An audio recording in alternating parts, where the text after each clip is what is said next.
The woman who walked into Blue Anchor Auto and Marine that afternoon looked like she'd never touched anything that couldn't be dry cleaned. Maren Bellamy stepped through the garage door in a charcoal blazer and heels that had no business being anywhere near an oil-stained concrete floor.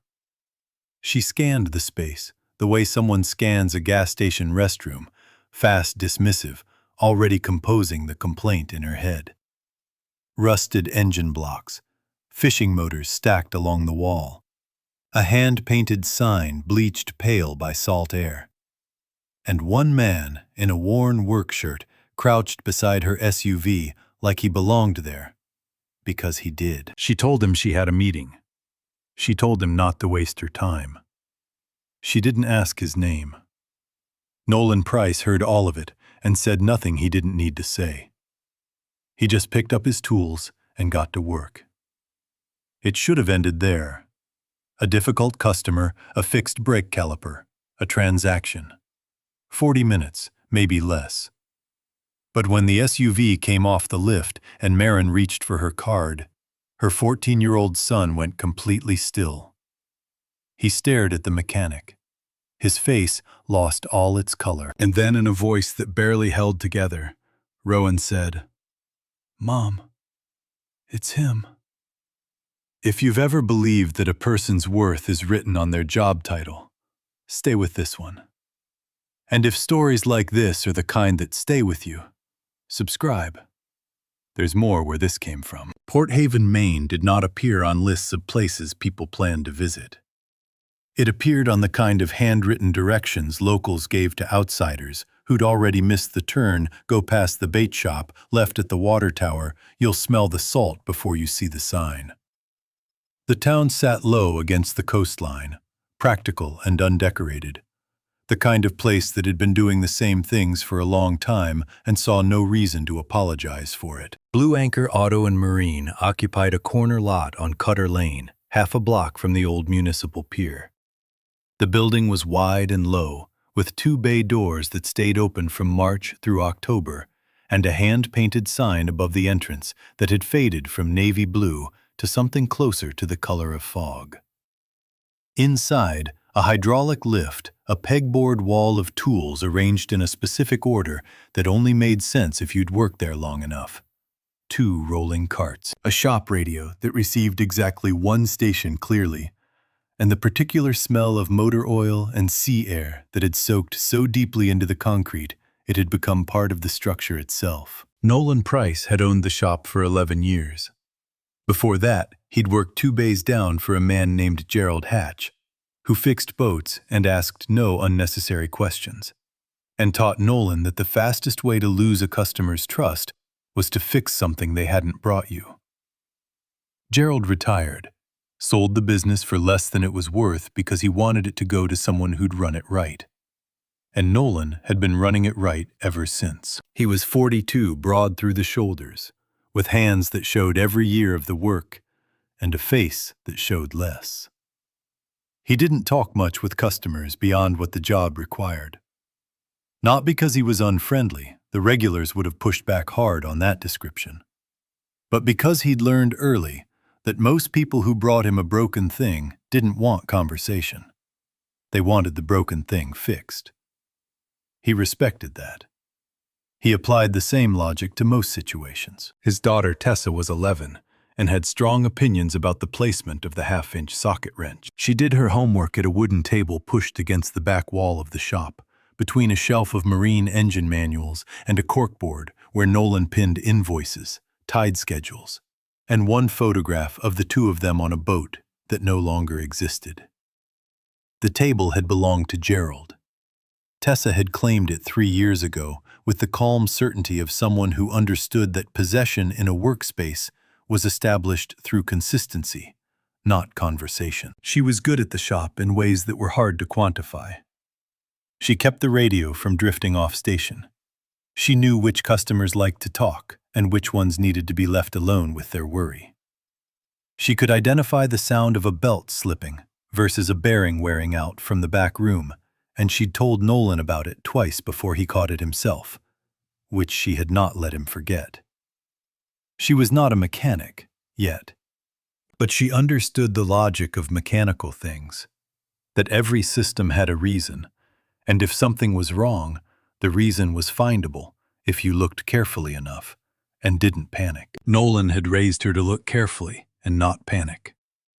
She had taken to both. Maren Bellamy's schedule that Wednesday had her in Port Haven for exactly 90 minutes. She was there to walk a property, a working pier and adjacent warehouse that North Star Meridian Group had been evaluating for acquisition for the past 4 months. The pier served a cluster of small commercial fishing operations and one regional freight carrier. The numbers on paper were straightforward. The walkthrough was a formality. Her flight back to Boston departed at 6. She had not planned for the sound her SUV started making, somewhere on Route 1 between the turnoff and the waterfront. It began as a low vibration through the brake pedal, then a faint grinding on left turns, then something that felt when she slowed for a stop sign outside the harbor, like the front left wheel was being held back by something it shouldn't be. She pulled over, called her assistant. Her assistant called 3 places. 2 didn't answer. The third was Blue Anchor Auto and Marine, 8 minutes away. And the man who picked up said he could look at it now if she brought it in. She drove it in carefully. The brake dragged the whole way. Rowan was in the passenger seat. He'd come along because Maren's original plan had included lunch at a waterfront restaurant that her assistant had recommended, and Rowan had been quiet enough that morning that she'd decided the change of scenery might help. He was 14 and had been quiet in a specific way lately. Not sullen, not difficult, just contained. Like someone carrying something in both hands and not wanting to spill it. Maren had noticed. She hadn't yet found the right moment to ask about it, and she was aware, in the way she was aware of most things she hadn't dealt with, that the right moment was not going to find her on its own. She pulled into Blue Anchor and parked inside the first bay because the man on the phone had told her to. She got out. She looked at the shop. The floor had oil stains that no amount of cleaning was ever going to touch. There were 2 fishing motors leaning against the far wall, one of them partially disassembled. A rolling cart held tools she didn't have names for. The man who came toward her was wiping his hands on a rag that had already done considerable work that day, wearing a shirt with a small tear at the left shoulder and his name stitched in thread above the chest pocket. Nolan. Maren had learned over 20 years of running rooms and reading people to form an assessment quickly and act on it. The assessment she formed in the first 10 seconds was competent enough probably for something like this. Not someone whose time she needed to be careful about. She told him she had a meeting at 2. She told him she needed the car back as fast as possible. She said in a tone that did not invite negotiation that she hoped this wouldn't take longer than it needed to. Nolan listened to all of it. He said, "I'll take a look," and moved to the car. Rowan climbed out of the passenger side and stood near the bay door. He watched Nolan crouch beside the front left wheel, press his hand against the rotor, rotate it slowly by hand, press again. Nolan didn't rush the inspection. He went through it in a sequence that had its own internal logic. Not slow, but complete. Rowan watched him the way he watched things that interested him, without announcing that he was watching, without interrupting. Tessa had looked up from the back table when they came in.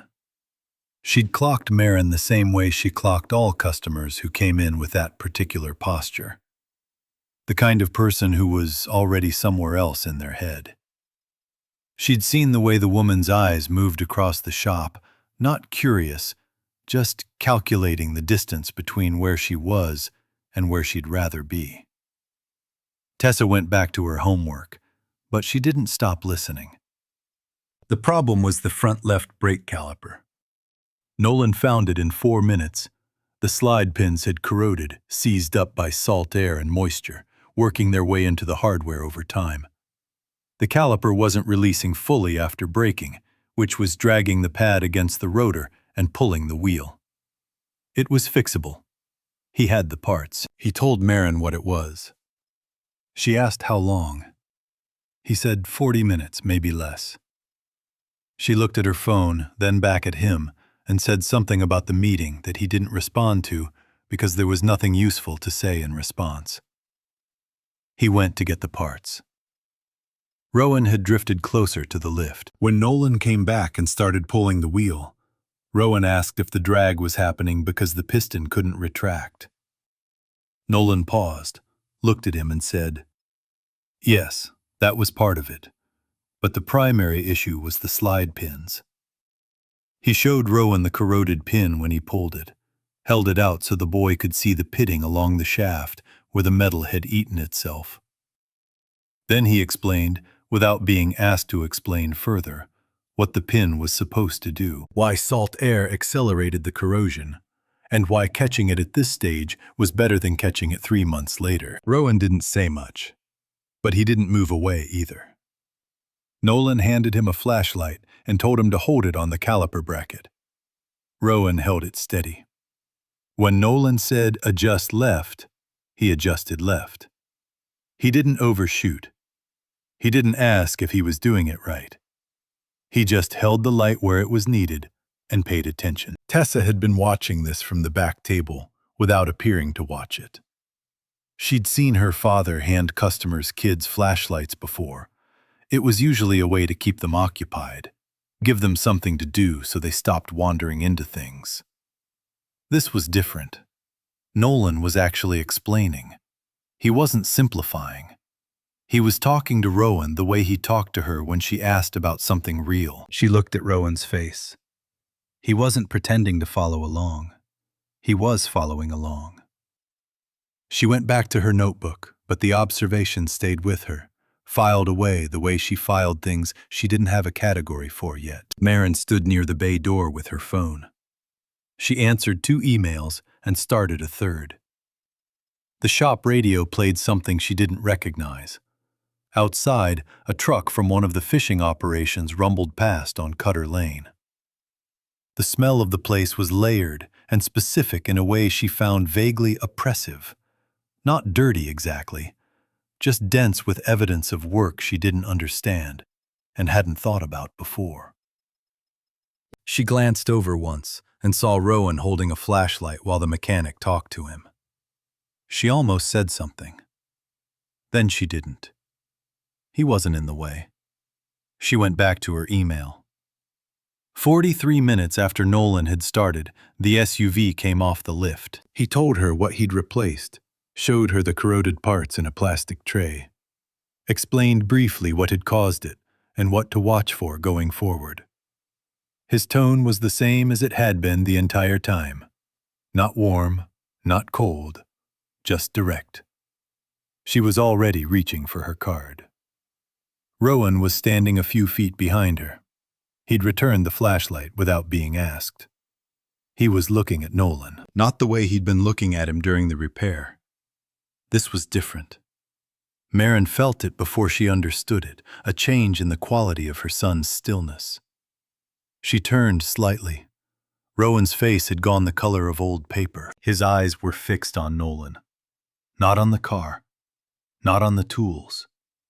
On the man himself, on his hands, his posture, the angle of his shoulders, something that wasn't visible to anyone else, but was apparently visible to Rowan, in the way that certain things are only visible to the person who has been looking for them for a long time, without knowing that's what they were doing. Maren said his name. He didn't respond. She said it again. Rowan exhaled. The sound was thin and unsteady, like something that had been held in too long finally being let out. And then he said, "Mom, it's him." Maren looked at her son, then at the mechanic, then back at her son. "Rowan," her voice was careful. "What are you talking about?" He didn't answer right away. When he did, the words came out slowly. Not because he was searching for them, but because he'd carried them for so long that releasing them required a kind of deliberate physical effort, like setting down something heavy you'd gotten used to the weight of. "Blackpine Bridge," he said. 3 years ago. The night it rained. The shop radio played through a song and into the next one. Somewhere outside, a gull called twice and went quiet. Maren felt the ground shift under something that had nothing to do with the concrete floor beneath her feet. She remembered Blackpine Bridge. She remembered the call, the one that had come at 11:40 on a Wednesday night while she was in a hotel room in Chicago. The one that had turned her hands cold and stopped her from breathing correctly for approximately 4 seconds. The longest 4 seconds of her life. She remembered the hospital. She remembered Rowan's face when she got there, the way he'd looked at her, with an expression she'd never been able to fully read and had stopped trying to read, because looking at it too directly brought her somewhere she didn't want to go. She remembered that they'd never found the man who pulled him out. She looked at Nolan Price standing beside her SUV in his worn work shirt, the corroded brake pin still sitting in the plastic tray on his workbench. He was watching Rowan with an expression that was quiet and unreadable, and something else. Something that looked almost like recognition, though it wasn't surprise. "Nolan," Rowan said, and his voice broke slightly on the name. "It was you. You were the one who told me not to fall asleep." The shop went very still. Tessa had stopped writing. Her pen rested against the page. She looked at her father, and then at the boy, and then back at her father. And she understood in the specific way she understood things that no one had explained to her. That something had just cracked open in the middle of this ordinary Wednesday afternoon, and was not going to close again. Nolan didn't deny it. He didn't confirm it with any drama either. He looked at Rowan for a long moment, set down the rag he'd been holding and said, "I remember that night." That was all. No elaboration, no performance of humility. Just the plain fact of it offered without decoration the way he offered most things. Rowan's eyes went glassy, but he didn't cry. He was 14 and he'd been working very hard not to cry in front of people for approximately 2 years. And he held it now through what appeared to be sheer structural effort. Jaw tight, shoulders locked, breathing through his nose in slow, deliberate intervals. What he couldn't control was the way his hands had gone completely still at his sides, fingers slightly open, like he'd forgotten what to do with them. Maren had not moved from where she was standing. She was looking at Nolan the way she looked at a spreadsheet that had returned a number she hadn't expected. Not disbelieving exactly, but needing to run the calculation again before she trusted it. She had spent the better part of a year after the accident trying to find the man who had pulled her son out of that car. She'd gone through the police report 3 times. She'd called the county sheriff's office twice. She'd had her assistant contact the local hospital, the responding EMTs, the 2 witnesses listed in the accident documentation. One of them hadn't seen the rescue happen. The other described a man in a dark jacket who'd gone into the water and then been gone by the time the ambulance arrived. And the description was so general, it applied to approximately 40% of the adult male population of coastal Maine. She had eventually quietly stopped looking. Not because she'd given up caring, but because the trail had gone cold, and she was a person who moved forward, and the not knowing had calcified into something she'd learned to carry without examining it directly. And now here he was, standing in a shop on Cutter Lane, in a torn work shirt with motor oil on his forearms, waiting for her to finish running her calculation. She said, "You're the one who pulled him out of the water." It wasn't a question. Nolan answered it anyway. "Yes. You broke the window." "The door was jammed. I used a pry bar from my truck." "You stayed with him until the ambulance came." "Yes." She absorbed this in silence. Then she said, "Why didn't you?" and stopped herself, because she already knew the answer was going to be something she didn't have a clean response to. And she was right. Nolan said, "He was breathing, and the EMTs had it from there. I didn't need to be part of what came after." Maren looked at him with an expression that was composed on the surface and considerably less composed beneath it. She was a woman who had built her professional life on the principle that every significant transaction required acknowledgement that things of value did not simply pass between people without accounting for the exchange. What this man had done was the most significant thing anyone had ever done in relation to her family. And he had done it, and then driven away, and gone back to work. And here he was, and she had walked into his shop an hour ago and spoken to him like he was an inconvenience. The shame of that was not small. She said, "I want to compensate you for what you did. I should have been able to do that a long time ago, and I wasn't. And now I can. So tell me what—" "No." Nolan's voice was even, not harsh, just certain.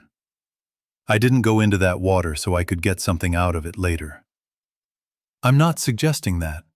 I'm saying that what you did deserves—" "I'm not interested in what it deserves." He said it without sharpness. He picked up the plastic tray with the corroded parts and set it on the workbench. "You can pay for the brake job. That's the transaction we had."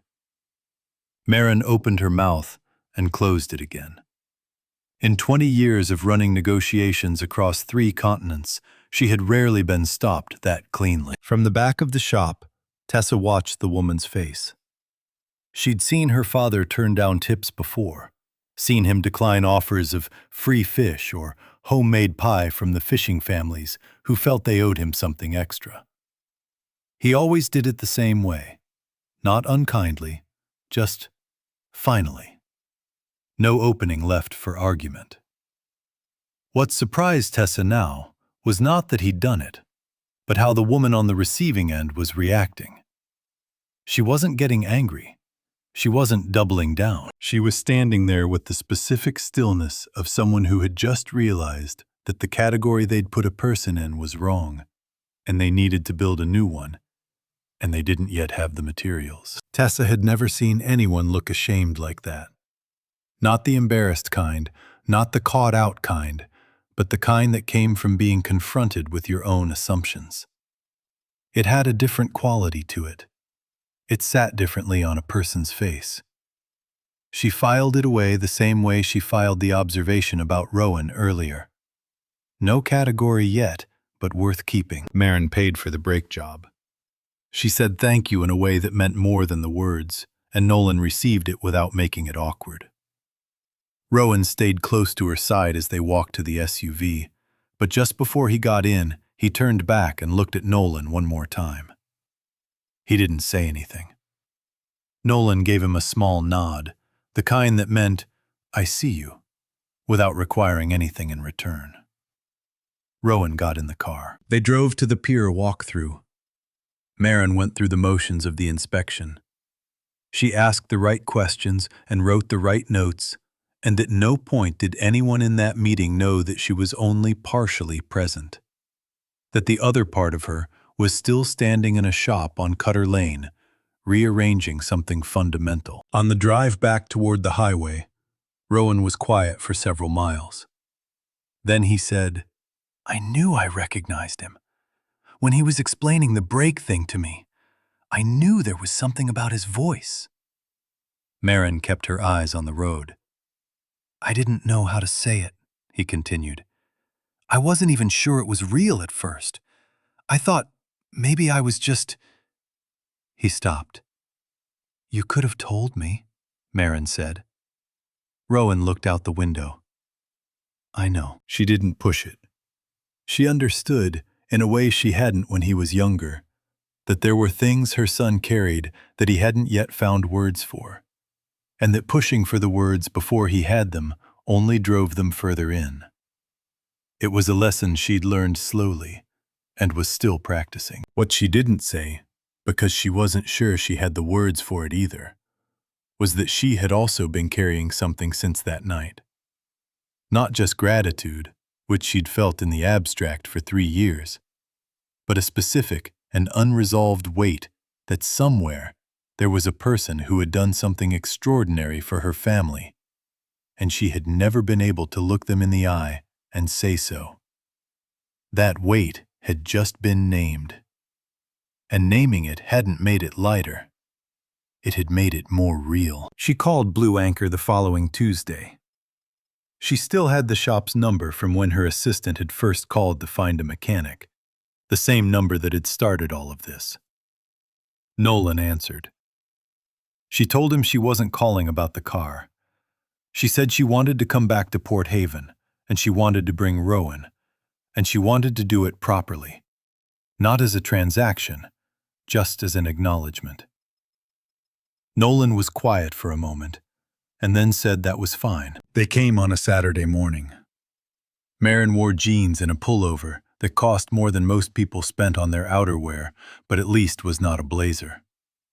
Rowan had a backpack and said almost nothing on the drive, which Maren had learned to distinguish from the other kinds of silence.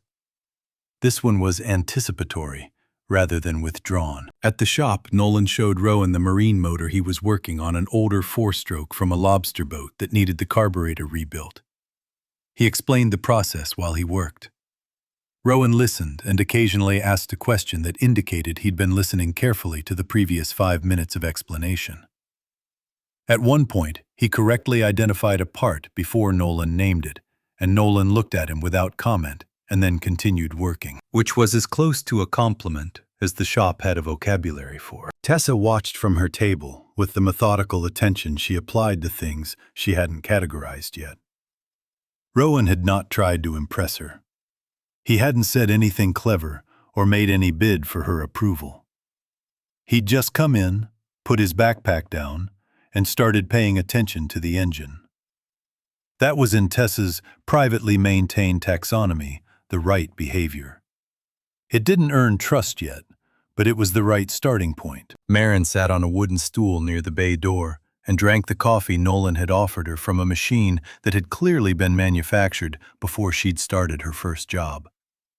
It was not good coffee. She drank it anyway. She tried once more to raise the subject of some form of acknowledgement, something she could do, something concrete that would make the ledger balance. She mentioned the shop, mentioned that if there were equipment needs, or, Nolan said without looking up from the motor. "You're doing it again." She stopped. "Trying to make it a transaction," he said, "because that's the framework you're comfortable in." He didn't say it critically, just accurately. Some things aren't transactions. You don't need to balance this one. Maren sat with that for a moment. Then she said, "That's easier to accept in theory than in practice."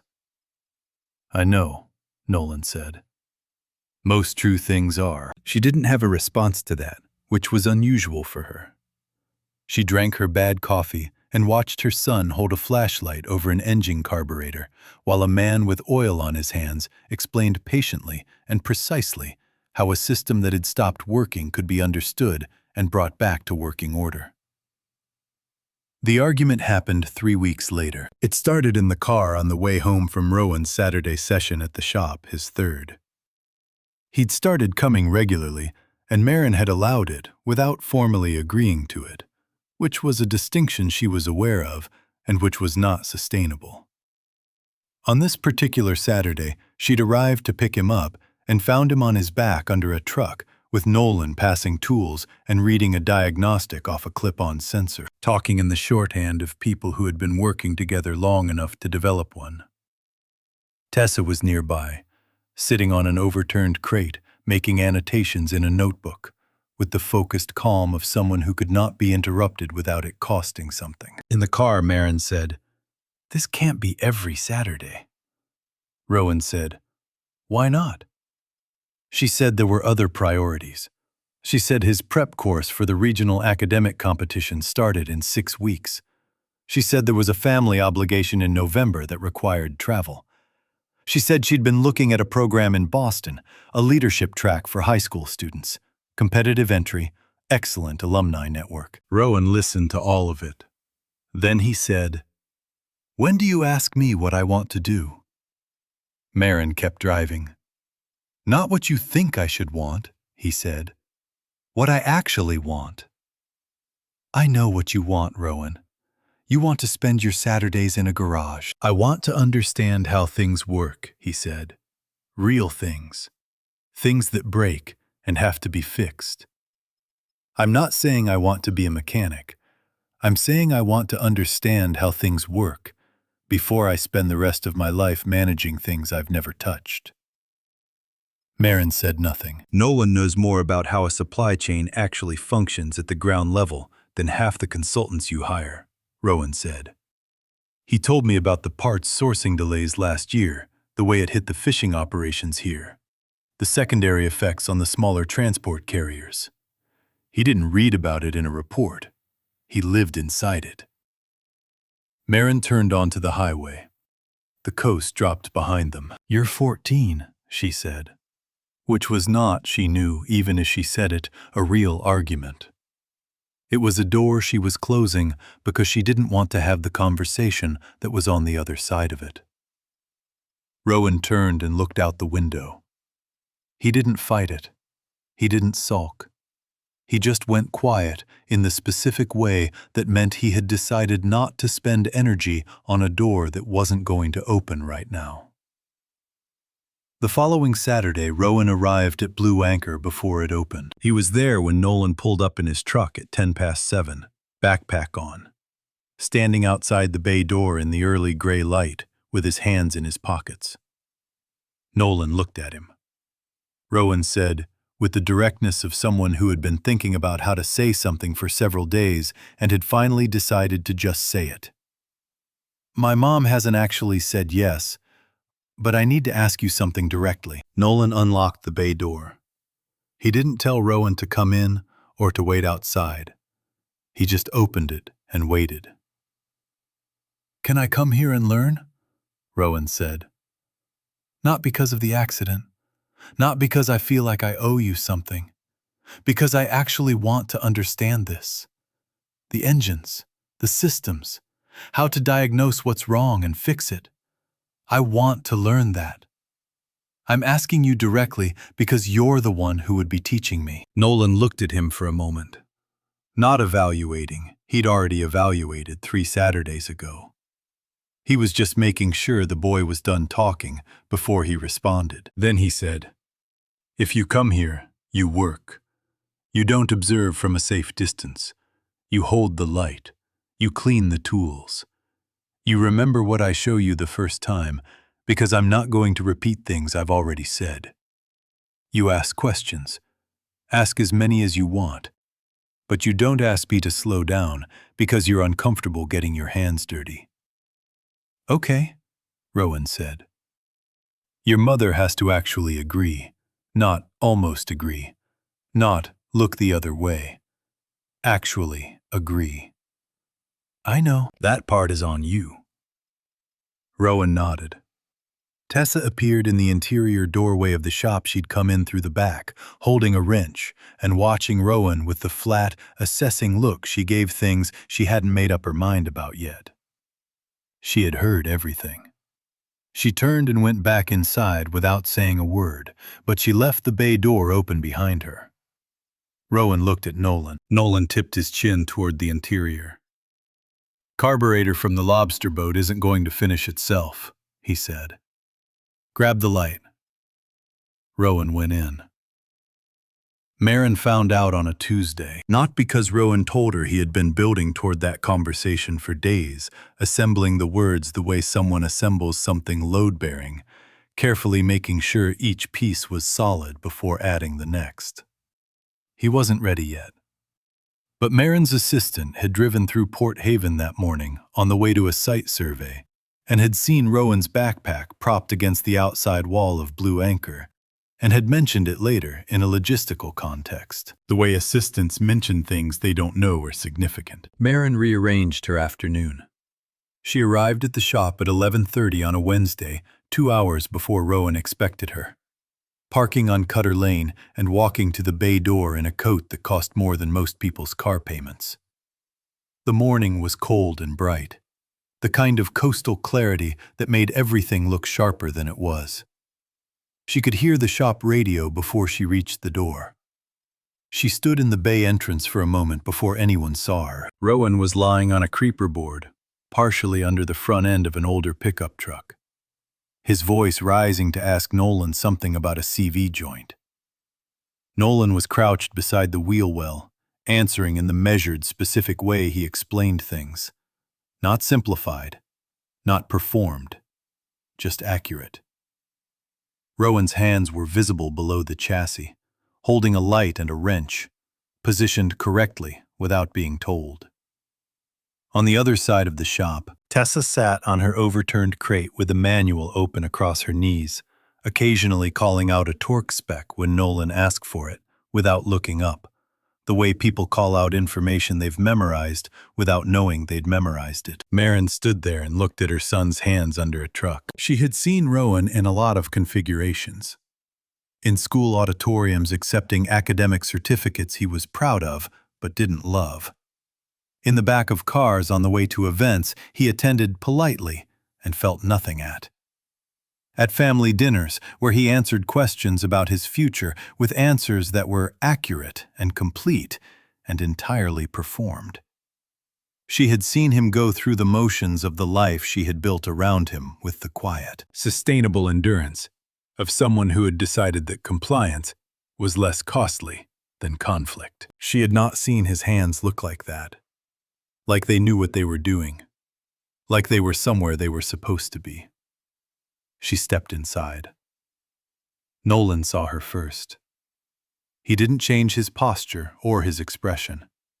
He said, "Mrs. Bellamy," with the same tone he'd used to acknowledge a regular customer who'd come by to check on a job, and went back to what he was doing. Rowan rolled out from under the truck. When he saw her, something moved across his face, not guilt exactly. More like the expression of someone who had been rehearsing for a conversation and had just been told the rehearsal period was over. He stood up. He was taller than she sometimes remembered. He had grease along the side of his right hand and a small smear of it near his jaw where he'd pushed his hair back without thinking. "Mom," he said.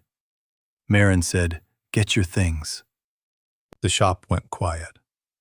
The radio played on indifferent. Rowan didn't move.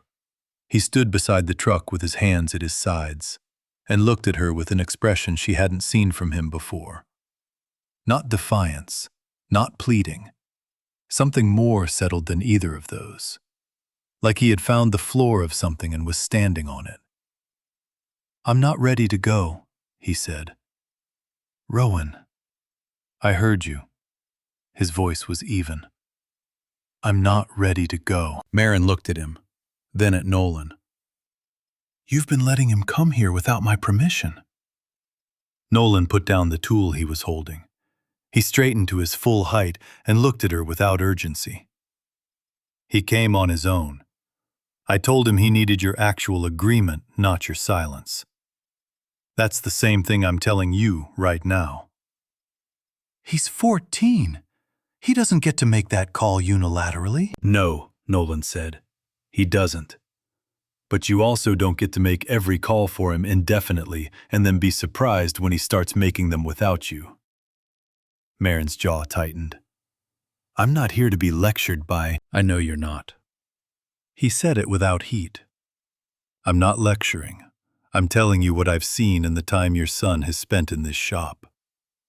He paused, and when he continued, his voice was the same, measured, factual, without performance.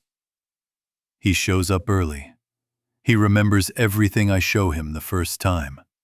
He asks questions that indicate he was actually thinking about what he heard the last time. He doesn't complain about the work, and he doesn't try to impress anyone. He just does the job in front of him." He let that sit for a moment.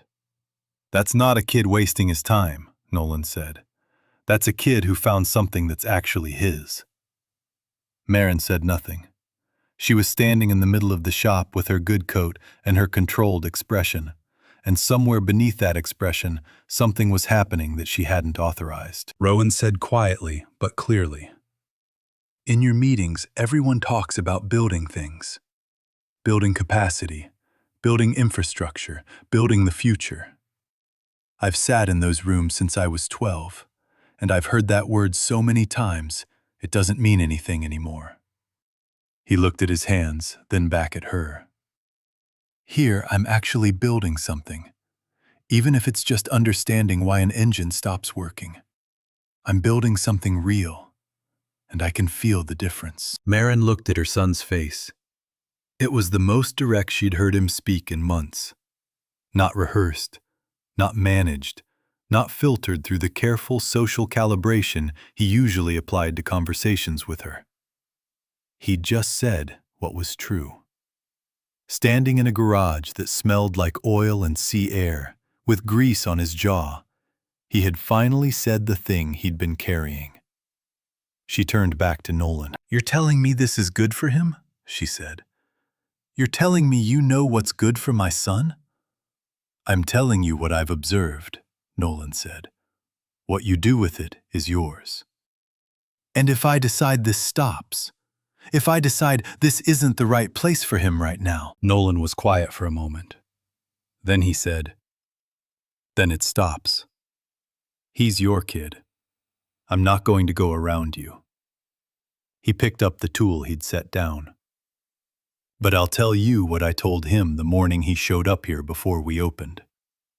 I told him that pulling someone out of an accident is something that happened in the past. It doesn't create an obligation in the present.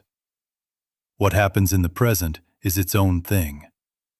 It has to be chosen, not owed." He looked at her directly. "That goes for you, too." Maren didn't answer.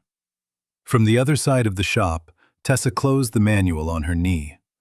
She'd been still and silent through all of it, watching with the particular attentiveness she brought to things she was trying to understand.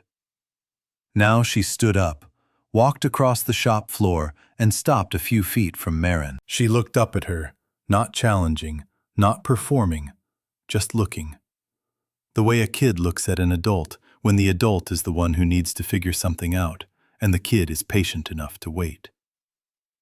Then she said, in the matter-of-fact tone she used for things she'd already thought through, "He remembered where we keep the half-inch socket after the first time I showed him. My dad's been working here for 11 years, and half his customers still put it back in the wrong place." She turned and walked back to her crate. She picked up the manual and opened it again. The shop was quiet. Maren stood in the middle of it and felt the weight of the room, not hostile, not pressuring, just present. Just honest in the way that spaces are honest when the people in them aren't performing. She thought about the ledger she'd been trying to balance since the first day she'd walked in here. She'd been trying to find a transaction that would settle it. Money investment. A formal acknowledgement, some structure she could build around what this man had done, so it would stop feeling like something she owed but couldn't pay. She understood now that she'd been approaching it wrong. There was no transaction. There was just this. A person who had done a hard thing in the dark, without expecting anything back. And a family that had found him again. And a choice about what to do with that finding. She looked at Rowan. "You should have told me," she said. "I know. Not because I would have said yes, but because I needed to know what was happening with you. That's not about control. That's about being your mother." Rowan looked at her steadily. "I know," he said again. And this time, it wasn't compliance. It was genuine. She held his gaze for a moment. Then she said, "Finish what you're working on. I'll wait." She sat on the wooden stool near the bay door and watched. Rowan went back under the truck. Nolan went back to the wheel well. Tessa called out a torque spec without being asked. The shop radio played through a song and into another one. Outside, a fishing truck idled past on Cutter Lane, and the driver waved at no one in particular, or possibly at the building, the way people wave at places that have been there a long time. Maren sat with her coat on and her hands in her lap and did something she was not practiced at. She waited without an agenda. She watched her son work. She watched Nolan explain something with his hands and Rowan nod and ask a follow-up that made Nolan pause before answering.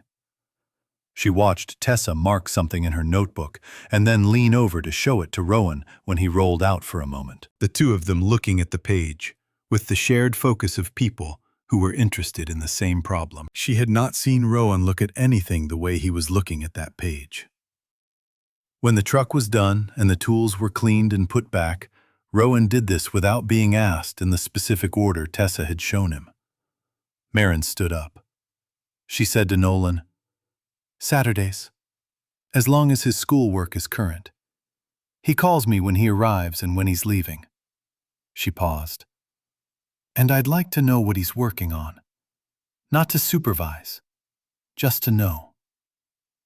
Nolan considered this. "I can do that," he said. She nodded.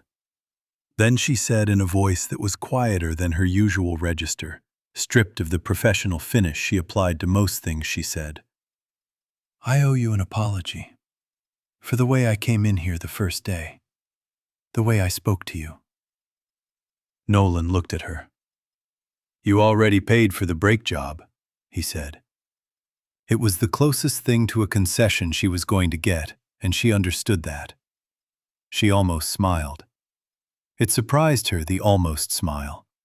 She hadn't expected it. November came in cold and clear off the water. The project team at North Star Meridian had been waiting 3 weeks for Maren's final recommendation on the Port Haven Pier acquisition. The numbers supported moving forward. The board supported moving forward. Her deputy had drafted a memo supporting moving forward. Maren asked for 2 more weeks. She commissioned a secondary assessment, not of the property's revenue potential, but of the operational ecosystem that currently depended on it. The fishing families with long-term slip agreements, the small freight carrier that ran 4 routes out of that pier, the 2 maintenance operations that serviced the vessels that docked there. She wanted to understand what the acquisition would actually displace, not in the aggregate, but specifically. She wanted names. Her team found the request unusual. They completed it anyway. She read the full report on a Saturday evening while Rowan was at the shop. She marked it up in 3 colors and called a meeting for Monday morning. And the meeting ran 40 minutes longer than scheduled because she asked questions no one had prepared answers to. The acquisition was not canceled, but it was restructured. The slip agreements were preserved. The freight carrier was offered a 10-year contract as part of the terms, and the maintenance operations were incorporated into the development plan rather than displaced by it. It was not a dramatic reversal. It was just a more careful decision than the one she would have made in September. The last scene happened without anyone planning it. A Thursday in late November, late afternoon. Nolan was working on a fishing boat motor that had been brought in on a trailer. An older engine that needed more attention than its owner could afford to pay. But was getting it anyway because Nolan had known the man since Gerald Hatch's time. And some things ran deeper than the invoice. Tessa was on her crate with a novel reading, with the single-minded focus she brought to things she chose for herself, occasionally looking up to offer an opinion nobody asked for, and that was usually right. Rowan had stopped by after school, without it being a scheduled Saturday, just to see what was in the shop, which had become the kind of thing he did now, without announcing it. Maren pulled up on Cutter Lane at 4:45. She'd been at the pier site for a walkthrough with the restructured project team, and Port Haven was on the way back to the highway, and she'd pulled over without fully deciding to. She stood at the bay door. The light inside was warm and specific. The overhead fluorescence and the work lamp clipped to the engine housing, pooling on metal, and making the rest of the space feel held and quiet. Rowan was standing beside Nolan, holding the flashlight, watching the engine with the focused stillness she'd come to recognize as his real expression. The one he wore when he wasn't managing himself for anyone else's benefit. Tessa looked up from her book. She saw Maren in the door. She didn't say anything. She went back to her page. Nolan didn't look up. He said without breaking his attention from the engine, "Maren." She said, "Don't stop on my account." He didn't. She stood in the doorway and watched. The motor turned over, once caught, settled into a low and even idle.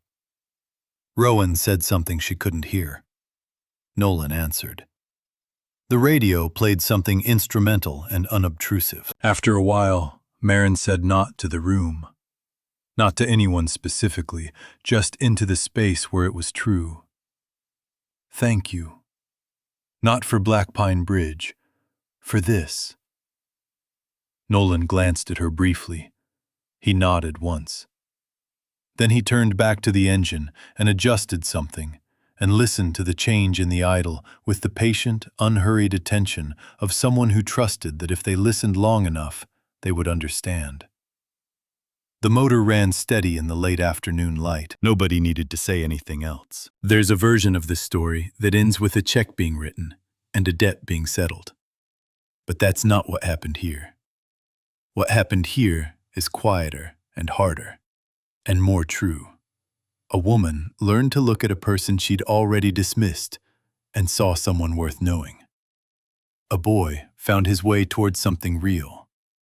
And a man who had jumped into cold water in the dark for a stranger, without staying for the credit, just kept showing up and doing the work. The kindness we offer when no one is watching, when there's no audience, no reward, no guarantee that anyone will ever know.